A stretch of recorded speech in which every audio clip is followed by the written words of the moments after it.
Demokrasi Kongo, yang ke-7 Australia, ke-8 Argentina, ke-9 Indonesia, dan 10 India. Demikian tadi 10 negara dengan luas hutan yang terluas di dunia. Kita lanjutkan ya anak-anak.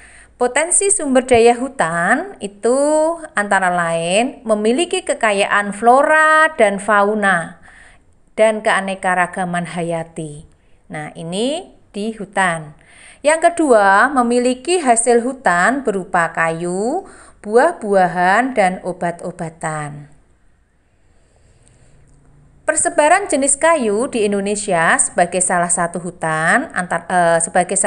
hasil hutan antara lain rotan itu dihasilkan di Sumatera Utara dan Sumatera Barat. Kayu rasmala dan akasia dihasilkan di Jawa Barat, kayu jati di Jawa Tengah, kayu cendana di Nusa Tenggara, kemudian Pulau Kalimantan menghasilkan rotan, keruing, meranti, dan agatis. Sedangkan Sulawesi menghasilkan meranti, keruing, agatis. Begitu juga dengan Papua menghasilkan meranti, keruing, dan agatis. Bagaimana anak-anak? Ada pertanyaan? Jika kalian punya pertanyaan, silahkan tulis pada kolom komen di bawah video ini. Hutan itu memiliki beberapa fungsi, yaitu 1. Menyimpan air hujan dan mengeluarkannya ke sungai-sungai. 2. Tempat hidup flora dan fauna yang menjadi sumber makanan dan obat-obatan. 3. Mencegah terjadinya erosi. 4. Menghasilkan oksigen dan menyerap karbon dioksida sehingga suhu bumi terkendali. 5. Sumber kehidupan bagi masyarakat, khususnya masyarakat sekitar hutan dari produk yang dihasilkan. Sumber daya alam yang kedua adalah sumber daya tambang. Ini contohnya adalah tambang minyak bumi dan gas alam. Hampir di setiap pengeboran minyak bumi menghasilkan juga gas bumi atau gas alam. Hasil pengeboran gas bumi itu kemudian ditampung lalu dicairkan menjadi LNG. Dan itu menjadi bahan bakar. Nah, coba kalian perhatikan pada gambar ini. Minyak bumi itu terletak di antara dua batuan yang kedap air. Nah, untuk mendapatkan minyak bumi ini maka diperlukan usaha untuk pengeboran minyak. Nah, ini adalah peta persebaran minyak bumi dan gas alam di Indonesia.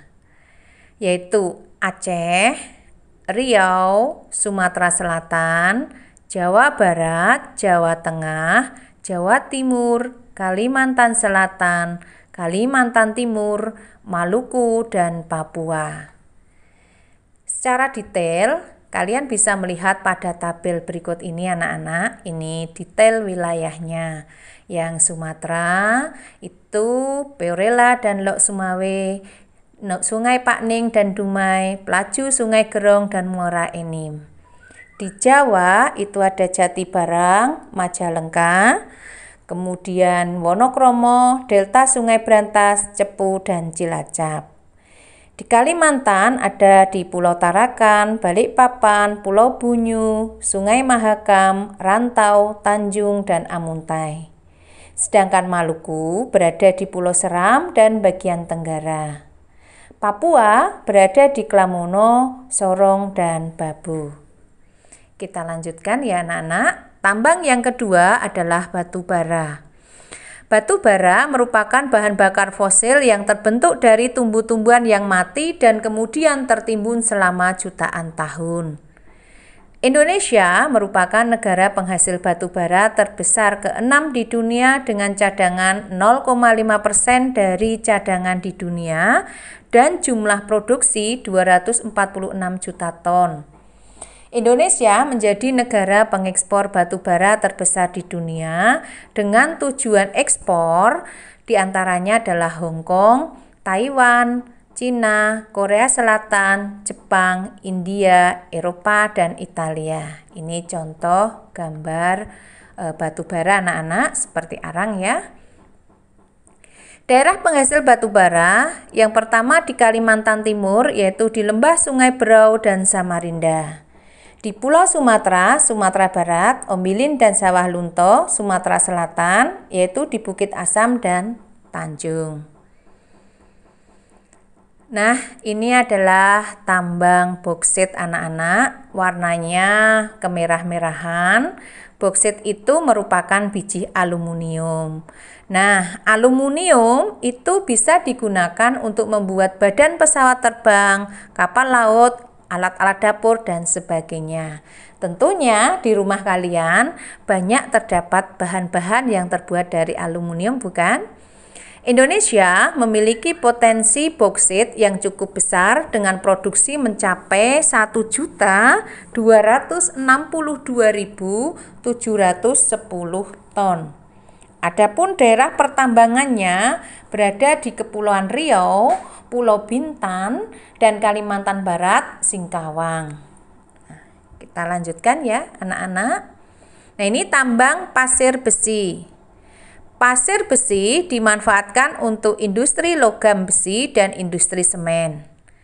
Daerah pertambangannya antara lain di Cilacap, Sumatera, Lombok, Yogyakarta, Gunung Tegak Lampung, Pegunungan Verbek Sulawesi Selatan, dan Pulau Sebuku Kalimantan Selatan. Hasil tambang lainnya adalah emas. Nah, kalian tentu mengenal emas dengan baik ya anak-anak. Logam emas merupakan cadangan kekayaan negara. Selain itu, logam emas bisa dijadikan perhiasan, uang logam, barang kerajinan, dan harta simpanan. Daerah pertambangannya di Jawa Barat, Papua, Kalimantan Barat, Nanggro Aceh Darussalam, Sulawesi Utara, Riau, dan Bengkulu. Daerah tambang emas yang terbesar di Indonesia adalah di Papua, di daerah Timika yang diusahakan oleh PT Freeport. Nah, ini adalah peta persebaran tambang emas di Indonesia, yaitu Nanggro Aceh Darussalam, Riau, Bengkulu, Jawa Barat, Kalimantan Barat, Sulawesi Utara, dan Papua. Kita lanjutkan ya anak-anak. Sekarang kita akan membahas tentang potensi kemaritiman. Indonesia merupakan negara kepulauan dengan luas laut di Indonesia mencakup 2/3 dari seluruh luas wilayah Indonesia, sekitar 5,8 juta kilometer persegi. Potensi kemaritiman Indonesia atau potensi sumber daya laut Indonesia antara lain perikanan, hutan mangrove atau hutan bakau, dan terumbu karang. Potensi perikanan di Indonesia terkenal dengan surga perikanan dunia. Nah, Indonesia itu negara yang kaya ikan anak-anak. Produk perikanan di Indonesia, baik perikanan tangkap maupun budidaya, itu beberapa menjadi komoditas unggulan anak-anak. Antara lain ada tuna, rumput laut, kepiting, itu menempati peringkat teratas di dunia. Apakah kalian gemar memakan ikan? Ikan itu adalah sumber protein yang tinggi anak-anak. Laut Indonesia memiliki angka potensi lestari yang besar, yaitu 6,4 juta ton per tahun. Potensi lestari adalah potensi penangkapan ikan yang masih memungkinkan bagi ikan untuk melakukan regenerasi atau berkembang biak hingga jumlah ikan yang ditangkap tidak mengurangi populasi ikan. Nah, di daerah pesisir utara ini, pesisir pantai utara, itu banyak diusahakan untuk tambak ya. Dan beberapa tempat di Indonesia selain pantai utara juga digunakan untuk budidaya tambak. Potensi maritim yang kedua adalah hutan mangrove atau dikenal dengan hutan bakau anak-anak. Nah, ini pohon-pohon bakau. Pernahkah kalian mengunjungi wisata di kawasan hutan bakau? Nah, hutan bakau atau mangrove adalah tipe hutan yang berada di daerah pasang surut air laut. Umumnya, hutan mangrove berkembang dengan baik pada pantai yang terlindung, muara sungai, atau laguna. Fungsi mangrove itu dibedakan menjadi dua, yaitu fungsi ekologis itu terkait dengan lingkungan dan fungsi ekonomis itu terkait dengan produksi.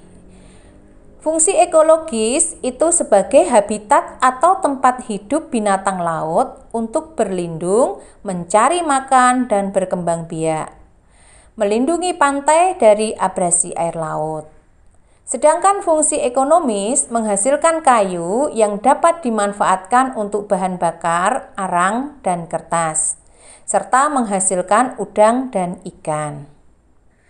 Terumbu karang adalah terumbu batuan sedimen kapur di laut yang terbentuk dari kapur yang sebagian besar dihasilkan dari koral, yaitu binatang yang menghasilkan kapur untuk kerangka tubuhnya.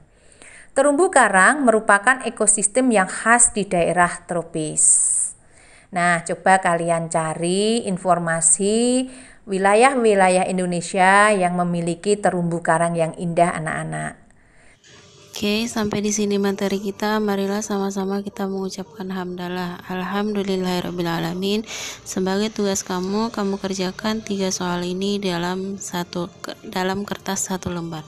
Wabillahi taufiq wal hidayah. Assalamualaikum warahmatullahi wabarakatuh.